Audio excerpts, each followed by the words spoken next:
Reka nkusuze ndetse nkwifurize gukomeza kugubwa neza cyane, mbonereho no kuguha ikaze mu nkuru ya none. Inshuti mukundwa rero nyemerera turebere hamwe imyanzuro yafatiwe umugabo umwe watwaye abana mu bwato mu karere ka Muhanga. Abo bana yatwaye mu bwato bikarangira bamwe muri bo barohamye mu mugezi wa Nyabarongo, aho bivugwa ko bano bana bari bagiye kumupakirira amategura, bikarangira aba bana barohamye mu mugezi wa Nyabarongo. Uyu mugabo rero yaje kuba yafatirwa imyanzuro n'urukiko. Ibi ngibi akaba ari byo tugiye kuba twarebera hamwe mu nkuru ya none. Muhaye ikaze. Ni amakuru yagiye acaracara ku mbuga nkoranyambaga zigiye zitandukanye, aho mwabyumvishe ko hari umugabo watwaye abana mu bwato, aho yarabashyize mu bwato bagiye kumupakirira amategura. Ubwo bari bagiye kubanza kwambuka umugezi wa Nyabarongo, birangira rero bano bana baje kuba bagwa muri Nyabarongo. Gusa bose ntabwo baje gupfa kuko hapfuyemo bamwe muri bo. Ibi ngibi bikaba byaraje kuba byaba mu minsi yashize, aho byagiye bicaracara cyane ku mbuga nkoranyambaga zigiye zitandukanye.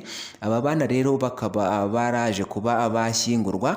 Byumvikane ko abana bapfuye baje kuba bashyingurwa, ariko ababyeyi babo batanga ikirego. Uyu mugabo birangira afashwe n'inzego z'umutekano, aho ubu ngubu bamuzanye kuri tere aho ibyo byabereye, akaba ariho yaje kuba yaburanira kuri uyu munsi wa none. Ibi ngibi rero byo kumuzana aho iki cyaha cyabereye bikaba byaraje kuba byasabwa n'abaturage ko agomba kuzaza akaburanira ahangaha icyaha cyabereye. Uyu munsi rero bamuzanye arahagera, aza kuba yaburana. Rero tukaba tugiye kurebera hamwe ibyaje kuba byafatwa mu myanzuro yamufatiwe.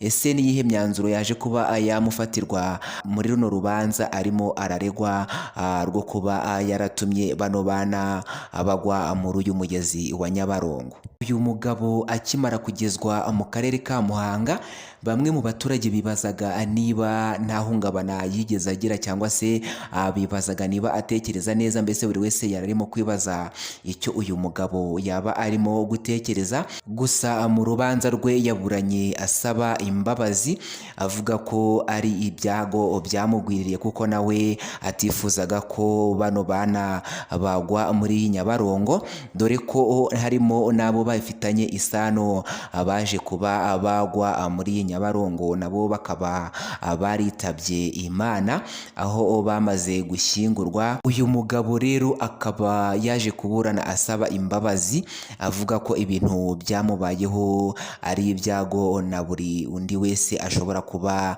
yahura nabyo. Akomeza atakamba asaba imbabazi ko baca inkoni zamba ibihano bikagabanuka. Ariko bamwe mu baturage wasangaga barimo baravuga bati nabambwe akatirwe urumukwiriye kuko yahekuye imiryango myinshi muri kariya karere ka Muhanga. Ariko si abaturage bose bavuga gutyo, kuko hari n'abavugaga bati uyu mugabo ibyamubayeho n'undi wese byamubaho. Bakavuga bati mu kuburana kwe bakoreshe icyo amategeko ateganya.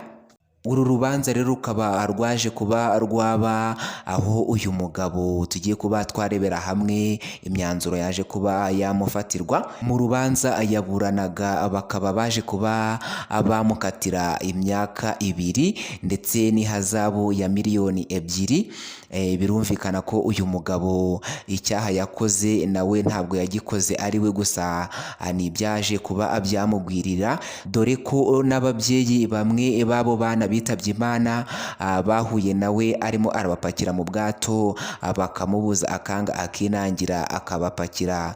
Aribwo iyi mpanuka y'ubu bwato yaje kuba yaba, bikarangira bano bana bahasize ubuzima. Nguko ngayo rero imyanzuro yaje kuba yafatirwa mu rubanza rw'uyu mugabo warerwaga mu kuroha abana basaga 10 muri Nyabarongo.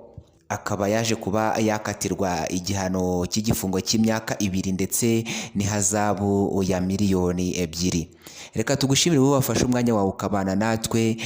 Niba ari ubwa mbere ubanye natwe, kora subscribe ubundi umanuke gato kandi kukazogera kugira ngo notification ujye uzibona